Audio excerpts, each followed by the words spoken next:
الله الله يا ربي الله الله ومن قلبي علي توضى كده منها صلى الفجر ولف مصر وحواليها الله الله على الأصغر الله الله الله أكبر أم الدنيا كمان وأكتر لو قلت اوصفها انا مش هنصفها واكفيها الله الله يا رايحين على مصر مين يبعت سلامك كلمتين يا هلا الله مشتاق لناسنا الطيبين ودي أمل فيها مخلصين يا ما شاء الله وأصغر العلماء تقدر تقول ما تشاء الله بدعي لهم رب السماء وقولوا آمين إن شاء الله إن شاء الله الله الله يا ربي الله الله ومن قلبي علي توضى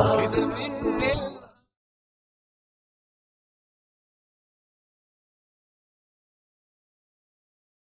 العربية بين يديك، سلسلة في تعليم اللغة العربية لغير الناطقين بها. كتاب الطالب الثالث.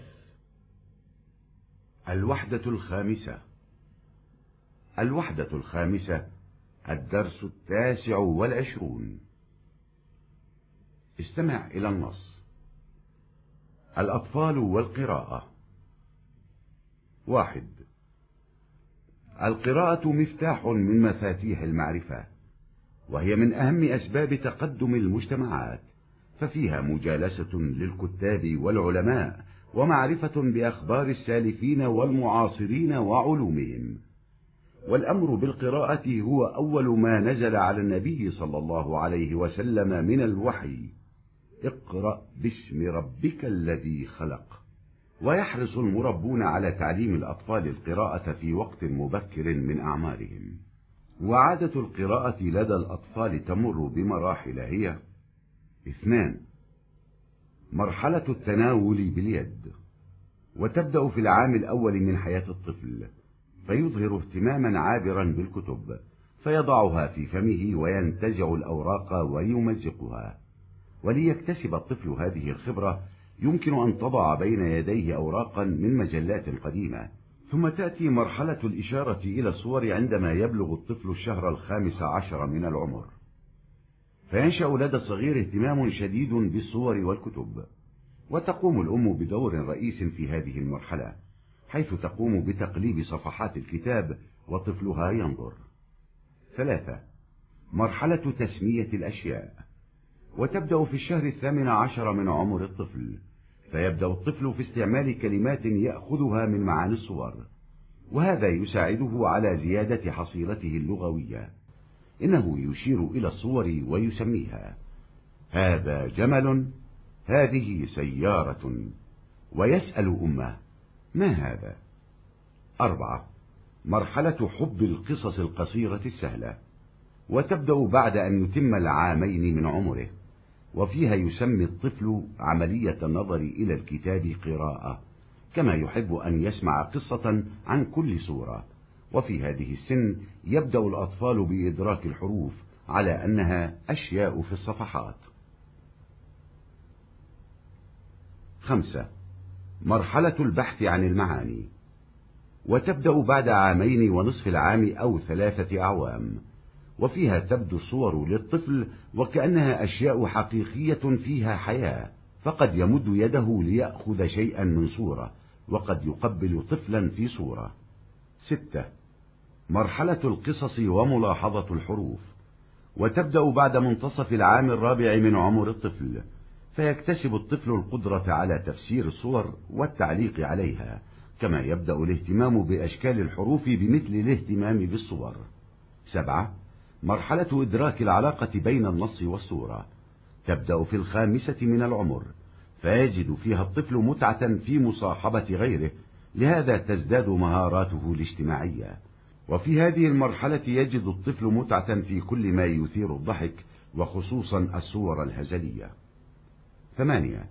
مرحلة اكتساب العادات الرئيسة للقراءة، وتبدأ في سن 6 من عمر الطفل، فيصبح الطفل قادرا على ممارسة العمليات الفكرية، ولذا كانت هذه السن هي الملائمة لدخول المدرسة بفضل ما يتكون لديه من مفهومات لمرونة ذكائه. 9. مرحلة ازدياد قدرة الطفل على الانتباه ومعرفة البيئة المحيطة به، وتبدأ من سن 7 وحتى 13. فيها يحب الطفل أن يعرف ما وراء الظواهر الواقعية التي خبرها بنفسه في بيئته، فيلجأ إلى بيئة الخيال، ولكنه يصبح قادرا على تمييز القصص بعضها عن بعض وبين ما هو خيالي وما هو غير خيالي. 10. مرحلة التحول الواضح من الخيال إلى الواقع، وتبدأ في سن 9.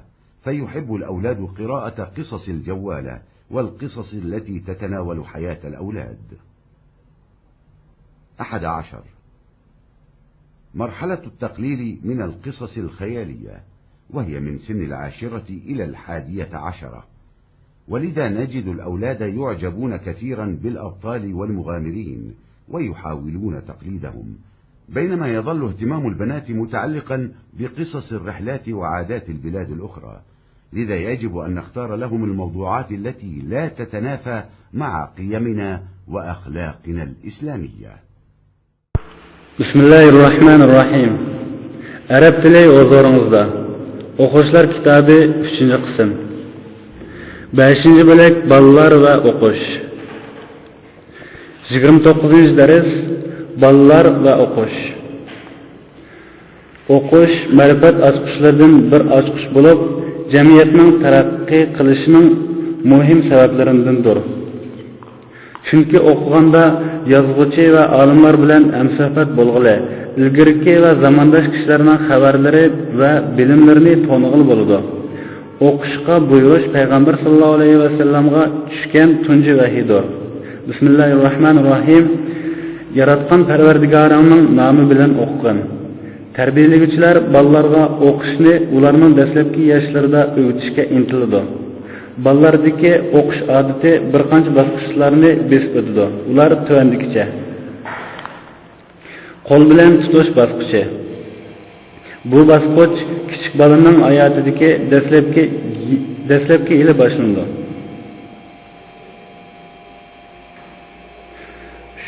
Shuning bilan kichik bola kitoblarga o'tkincha ko'ngil bo'lishni namoyon qiladi-da, uni ig'ziga silib, varaqlarini tartib yirtidi. Kichik bolaning mushu ma'lumotga erishishi uchun oldida koni jurnallarning varaqlarini qo'yib bersak bo'ladi. Uning diqqatini tortish uchun suratlari rangli bo'lsa texi yaxshi. Shundan keyin bola 15 oylik vaqtga yetgan vaqtida rasmlarga ishorat qilish bosqichi yetib keladi. Shuning bilan kichik bolada rasm va kitoblarga qattiq qiziqish paydo bo'ladi. Mushu bosqichda apsi kitobning betlarini o'rib berish, kichik bola qarash orqali asosiy rol o'ynaydi. Narsalarni atash bosqichi. Bu kichik bolaning 18 oylik vaqtida boshlanadi. Kichik bola suratning manzaralaridan olgan so'zlarni ishlatishga boshlaydi. Bu uning so'z boyligini oshirishga yordam beradi. Bola rasmni ko'rsatib uni ataydi. Bu to'ga, bu mashina deb va apsidan bu nima deb so'raydi. Yengil, qisqa hikoyalarni yaxshi ko'rish bosqichi. Bu bolaning yoshi 2 yilga to'shqandan keyin boshlanadi. Bu bosqichda kichik bola kitobga qaragan ishni o'qish deb ataydi. Shundaqla har bir rasm to'g'risida bir hikoya anglashni yaxshi ko'rdi. Mushu yoshda kichik bola harflarni betdagi narsalar deb qarab bilishga boshlaydi. Ma'no izlash bosqichi. Bu 2,5 yoki 3 yildan keyin boshlanadi. Bu bosqichda rasmlar kichik bolaga xuddi uningda hayotlik bor haqiqiy narsalardekla oshkor bo'ldi. Ba'zida rasmdagi bir narsani ilish uchun qo'lni so'zidi va ba'zida rasmdagi kichik bolani so'ydi. Hikoya bosqichi va harflarni mulohiza qilish. Bu bosqich kichik bolaning 4,5 yoshidan keyin boshlanadi. Shuning bilan kichik bola rasmlarni tushuntirish, uningga izoh berish iqtidorini yetildirdi. Shundaqla suratlarga ahamiyat bergandek, harflarning shakllariga ahamiyat berish boshlandi. Tekst bilan rasmning o'rtasidagi munosabatni bilish bosqichi. Bu 5 yoshda boshlandi. Bu bosqichda kichik bola boshqalarga hamroh bo'lishdagi hozirni his qiladi. Shunglashqa uning ijtimoiy qobiliyati oshadi. Mushu bosqichda kichik bola kulgisini keltiradigan bo'libmi hajri rasmlardagi hozirni bayqaydi. Asosiy o'qish odatini yetildirish bosqichi. Bu kichik bolaning 6 yoshida boshlanadi-da, fikri ishlarni qila oladigan bo'ladi. Shunglashqa bu yosh uningda barliqqa kelgan tushunchalarning ortiqchiligi bilan uning zirakligining o'tkir bo'lganligi uchun maktabga kirishga munosibdir. Kichik bolaning bayqash iqtidori va atrofidagi muhit tonishining eshish bosqichi. Bu 7 yoshdan 13 yoshgacha boshlanadi. Bu bosqichda kichik bola o'zi uning muhitida xabar qilgan amaliy ishlarning orqa ko'rinishini bilishni yaxshi ko'rdi. Shuning bilan xiyol muhitiga bordi. Biroq u hikoyalarni o'zaro farqlantira oladigan, nimaning xiyoli emas ekanligini farqlantira oladigan bo'ladi. Xiyoldan reallikka oshkora o'tish bosqichi. Bu 9 yoshda boshlanadi. Shuning bilan bolalar sayohat hikoyalari va bolalar turmushini o'z ichiga olgan hikoyalarni o'qishga qiziqadi. Xiyoliy hikoyalarni aziltish bosqichi. Bu 10 yoshdan 11 yoshgacha bo'ladi.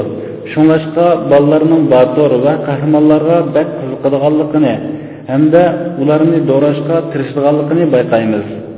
Shu vaqtda qizlarning ko'ngil bo'lishi hali ham safar va boshqa shaharlarning odat hikoyalariga bog'landi. Shunlashqa biz ularga bizning qimmat qarashimiz va bizning islomiy axloqimiz bilan biz kelmaydigan temalarni tanlab berishimiz kerak. الوحدة الخامسة، الدرس 35. استمع إلى النص. قصة إبراهيم عليه السلام. ولد إبراهيم ونشأ وترعرع بين قوم يعبدون الأصنام، ولما كبر آتاه الله الرشد والحكمة وهداه إلى الحق، فعرف أن الله واحد قد خلق الكون كله، وأدرك أن الأصنام التي يعبدها قومه لا تفيد، فهي حجارة خرساء لا تتكلم، وعمياء لا ترى، وصماء لا تسمع، فكيف يعبدها؟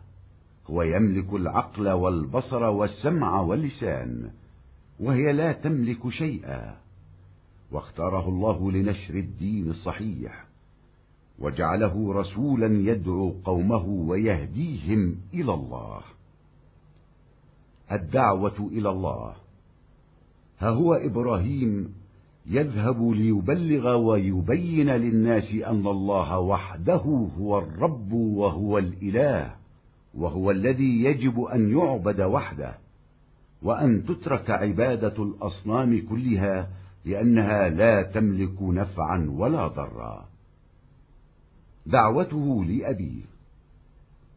ذهب إبراهيم إلى أبيه وحدثه بكلام جميل وقال له: يا أبت، أنا ابنك، وقد جعلني ربي رسولا، وأعطاني من العلم والمعرفة شيئا كثيرا، وهذه الأصنام لا تفيدنا، ومن عبدها فإنما يعبد الشيطان، وسينتهي به الأمر إلى العذاب الشديد والعقاب الأليم يوم القيامة، فارجع يا أبت عن هذه الأوثان ولا تعبد إلا الله رب العالمين.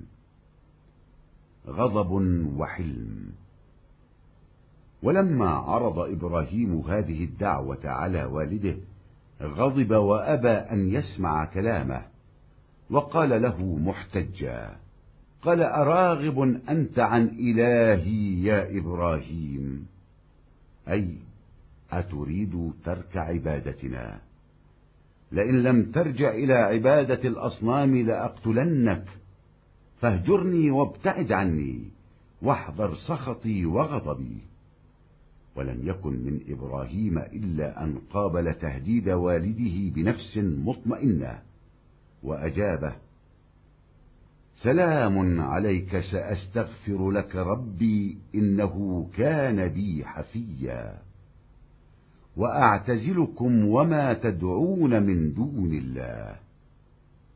وودعه وانصرف وهو حزين على كفر أبيه، وعاد إلى قومه بعد أن ترك أباه وتابع دعوته إلى الحق بصبر وحلم. تحطيم الأصنام. أراد إبراهيم أن يري الكفار بأعينهم أن الأصنام لا تنفع، فذهب إلى مكان عبادتهم الذي يحوي الأصنام، وكان المعبد خاليا من الناس، وأخذ أول الأمر يسخر من الأصنام قائلا: ألا تأكلون؟ ما لكم لا تنطقون؟ ثم حمل فأسا وبدأ يضرب الأصنام يمنة ويسرة، وحطمها إلا واحدا، علق برأسه الفأس ثم خرج. ولما دخل الناس المعبد ورأوا هذا قالوا: من فعل هذا بآلهتنا؟ وقال بعضهم: سمعنا فتى يذكرهم يقال له إبراهيم، لقد عرفناه إذن، هلموا إليه لنعاقبه على ذنبه الكبير. اغتنام الفرصة. وأتوا بإبراهيم وجمعوا الناس، وإنها لمناسبة جيدة فرح بها إبراهيم عليه السلام، لأنه يستطيع الآن دعوة الناس المجتمعين. وبعد أن شاهدوا سخافة ما يعبدونه بدأ السؤال والمحاكمة. قالوا: أأنت فعلت هذا بآلهتنا يا إبراهيم؟ قال: بل فعله كبيرهم هذا فاسألوهم إن كانوا ينطقون. ونظر بعضهم إلى بعض ثم قالوا: لقد علمت ما هؤلاء ينطقون. وهنا أثبتوا فشلهم وعزهم عن نكران الحقيقة. لقد اعترفوا أن الحجارة لا تنطق ولا تستطيع عمل أي شيء. هذه طريقي. وعندها نطق إبراهيم قال: أفتعبدون من دون الله ما لا ينفعكم شيئا ولا يضركم، أف لكم ولما تعبدون من دون الله، أفلا تعقلون. إنهم لا يفكرون ولا يعقلون. ولقد بين لهم إبراهيم عليه السلام دعوته، وأنه يجب على كل إنسان أن يؤمن بالله ويعبد الله ولا يدعو إلا الله. ولكن لم تنتفع قلوب القوم، بل خافوا على مكانتهم. قالوا: حرقوه وانصروا آلهتكم إن كنتم فاعلين. لقد قرروا أخيرا أن يلقوا إبراهيم إلى النار لكي يموت، وذنبه أنه مؤمن بالله وحده. النار لا تؤذيه.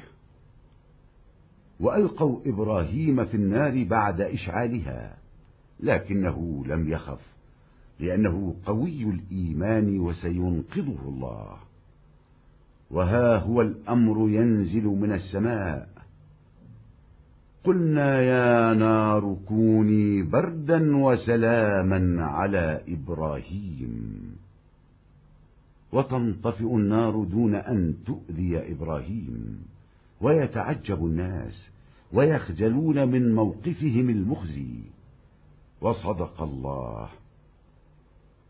وأرادوا به كيدا فجعلناهم الأخسرين. مع النمرود. وسمع الملك به وطلبه إلى قصره وسأله: من هذا الإله الذي تدعون إليه؟ أهناك رب غيري؟ قال إبراهيم: ربي الذي يحيي ويميت.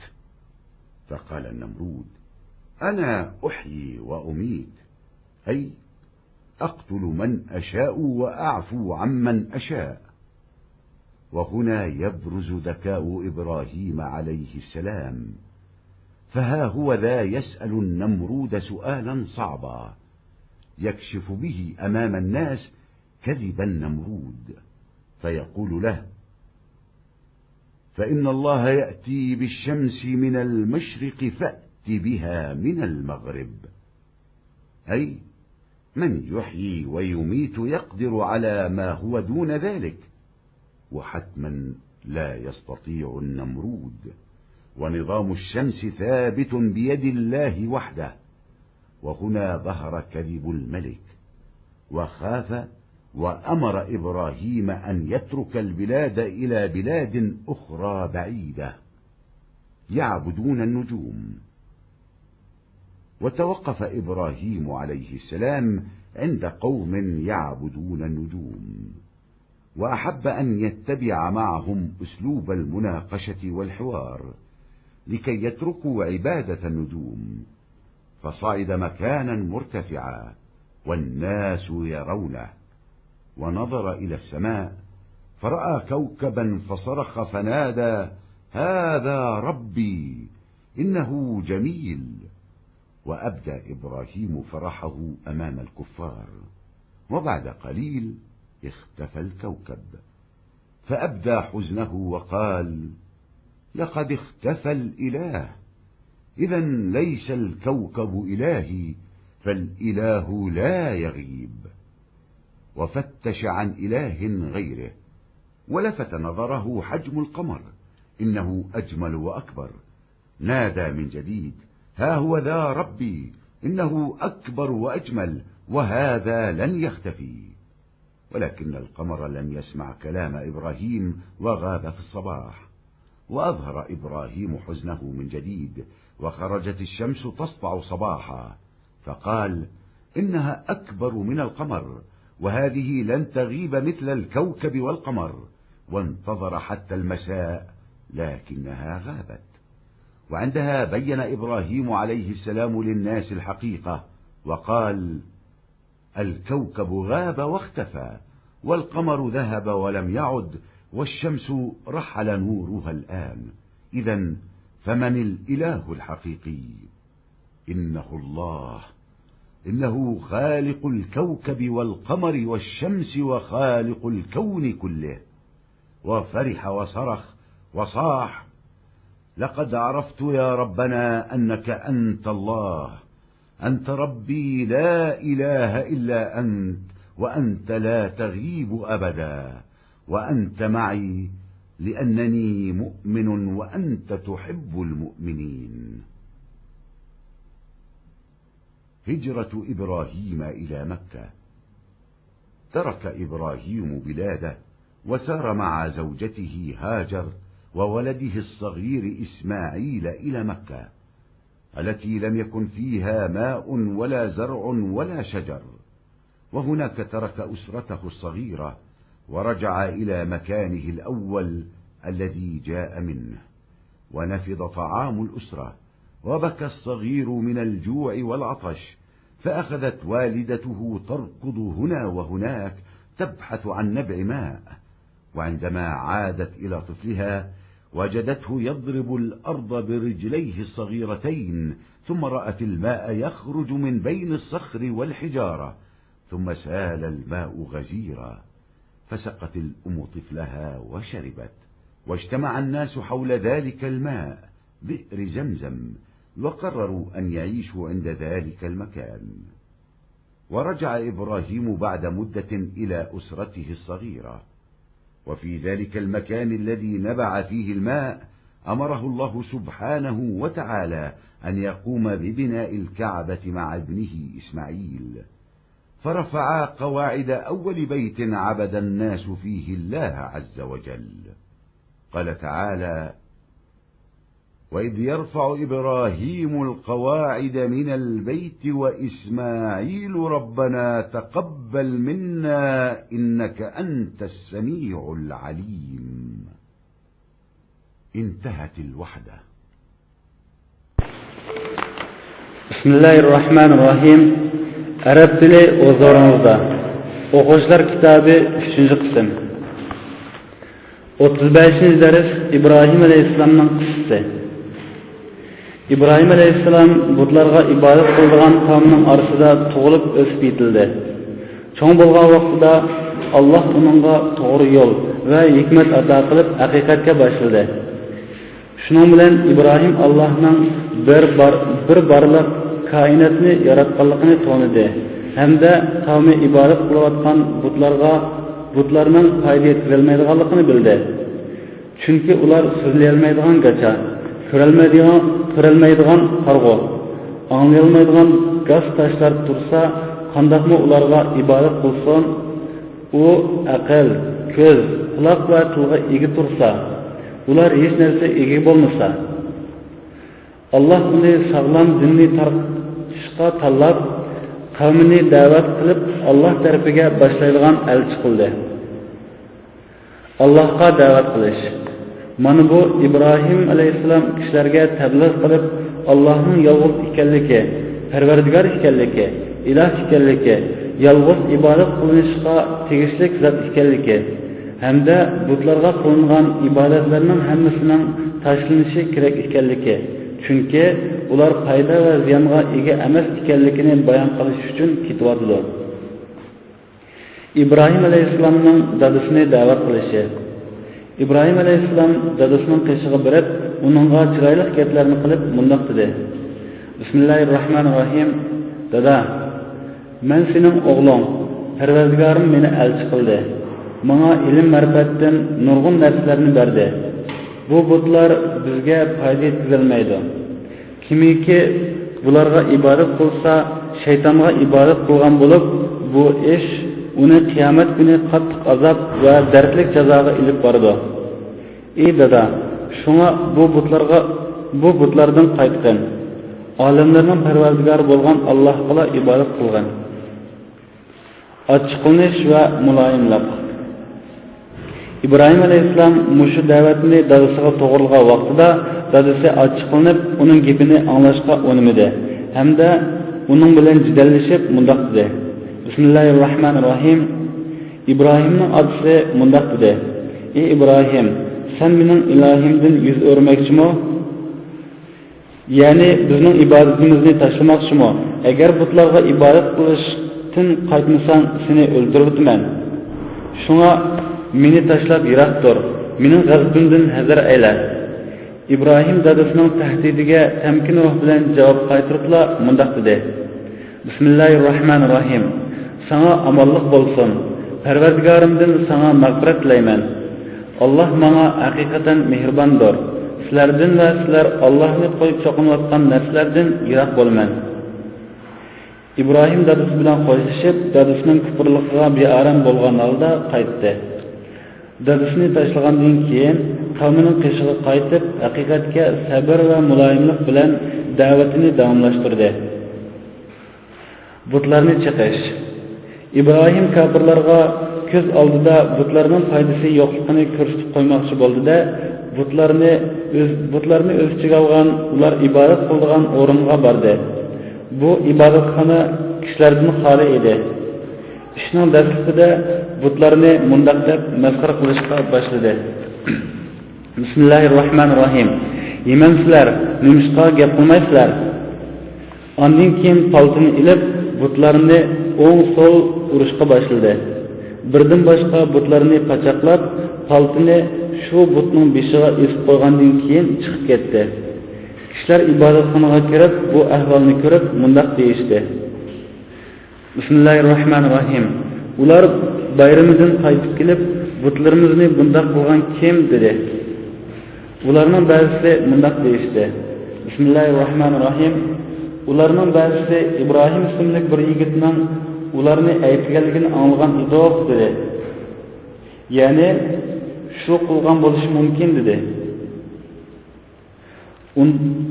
Undaqda uni bildik. Juranglar, uning qishiga birib bu cho'ng gunohiga uni jazolaymiz.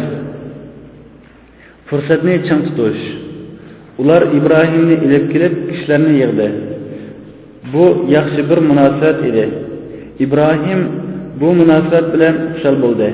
Chunki u hozir to'plashgan kishilarni da'vat qilayotdi.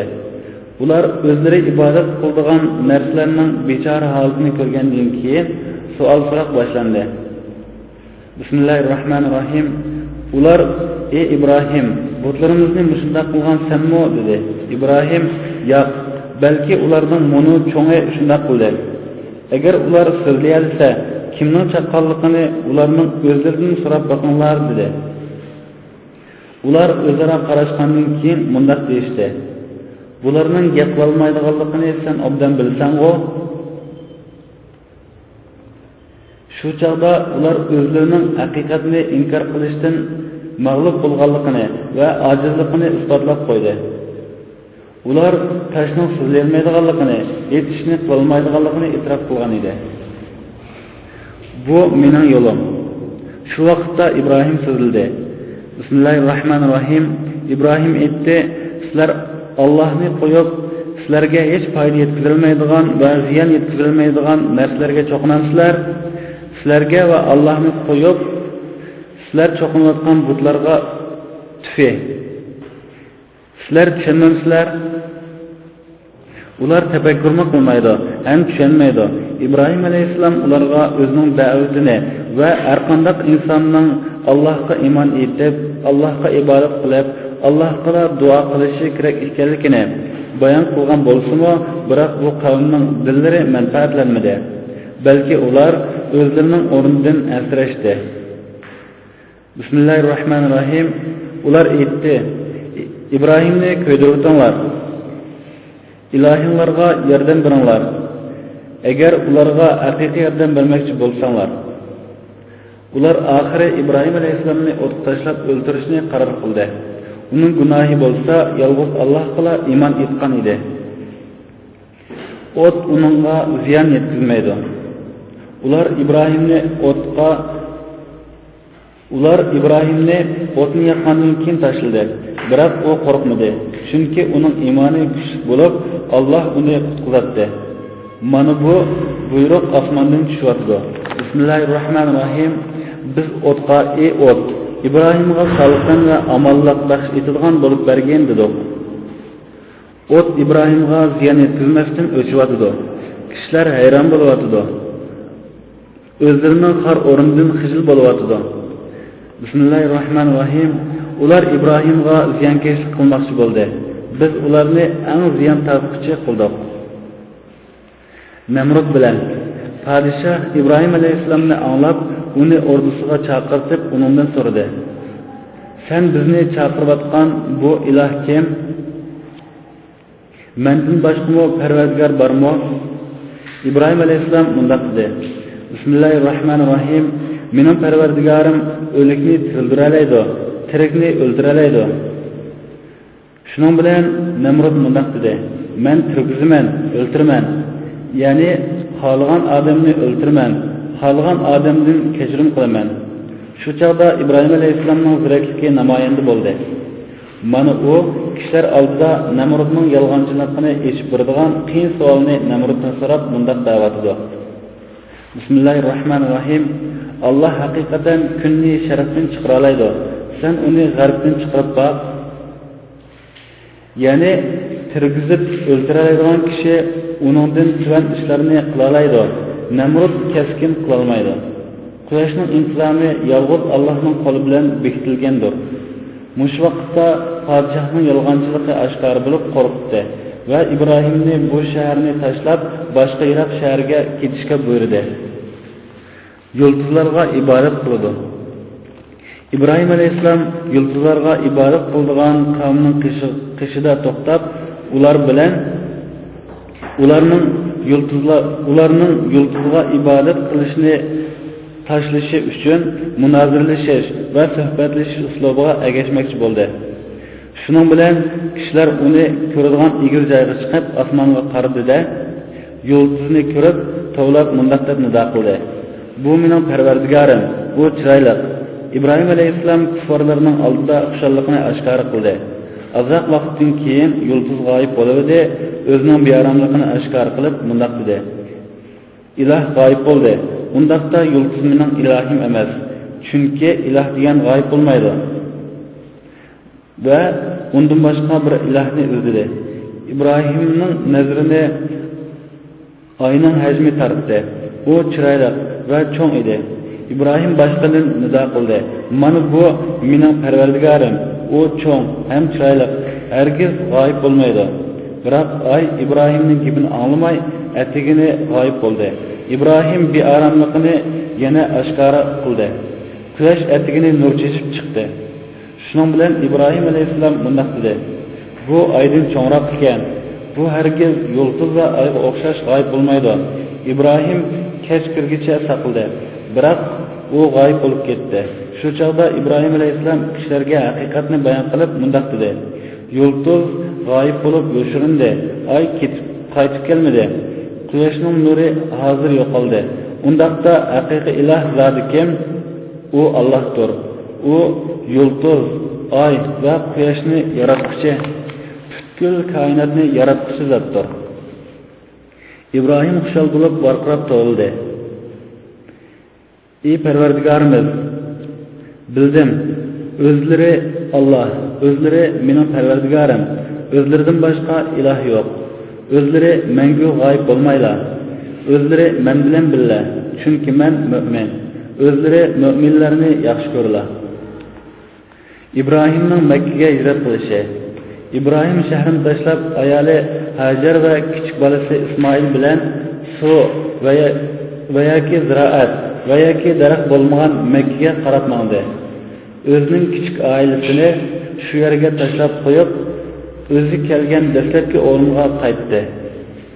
Bu oilaning tamoqi tugab, kichik ochliq va usuzlik tufaylidan yig'ildi. Shuning bilan uning onasi suv manbasini izlab, u yer bu yerga yugurishga boshladi. Bolaning qishiga qaytgan vaqtida kichikning ikki puti bilan yerni urayotganligini ko'rdi. Shundan keyin suvning toshlar orasidan chiqayotganligini, undan keyin suvning mo'l bo'lib oqqanligini ko'rdi. Shuning bilan ona bolasini sug'urib o'zi ichdi.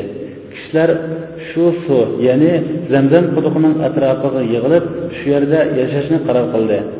Ma'lum vaqtdan keyin İbrahim o'zining kichik oilasiga qaytdi. Suv oqqan shu joyda Alloh uni o'g'li Ismoil bilan Ka'bani qurishga buyurdi. Shuning bilan bu ikkilan kishilar uningga Allohga ibodat qiladigan tunji uyning ulini ko'tardi. Bismillahirrohmanirrohim. O'z vaqtida İbrahim bilan Ismoil Ka'baning ulini qo'birtib, Parvardigorimiz, bizning xizmatimizni qabul qilgan. Sen haqiqatan duoyimizni anglab turg'izsan, niyatimizni bilib turg'izsan.